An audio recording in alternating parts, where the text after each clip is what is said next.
Avec cette visite d'Emmanuel Macron au Maroc, la France promet une nouvelle ère dans les relations franco-marocaines pour les 30 ans à venir. Beaucoup d'ambition, éducation, environnement, sécurité, immigration. Mais qu'attendent les Marocains de ces rencontres au sommet? Première préoccupation, les visas. La France a modifié les procédures et sous-traité les dépôts de dossiers. 2024. Pour cette directrice du personnel qui gère plus de 135 salariés, les échanges avec la France se sont compliqués. Pas de problème au niveau de la chambre de commerce, on obtient le visa. Mais ça fait 2 ans, 3 ans, c'était totalement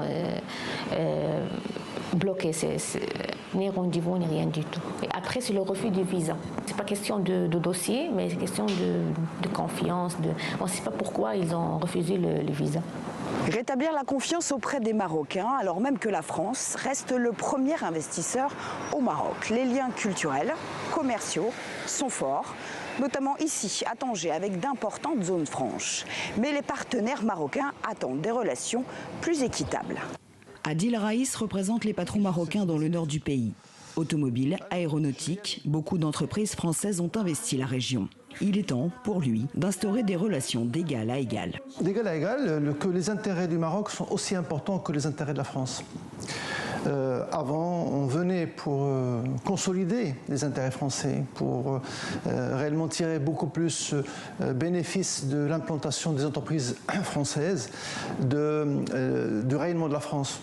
Aujourd'hui, non. L'image de la France, je peux le dire et l'affirmer, n'est pas la même qu'il y a 10 ans ou 15 ans.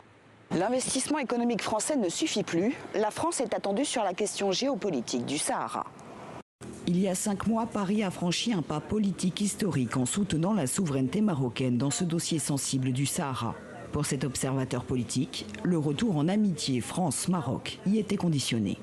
L'essentiel sur le Sahara entre Rabat et Paris a été fait. Il y avait une grosse insistance de Rabat pour que Paris, partenaire allié traditionnel, adopte une position beaucoup plus en phase. Aujourd'hui, les États recherchent 2 choses.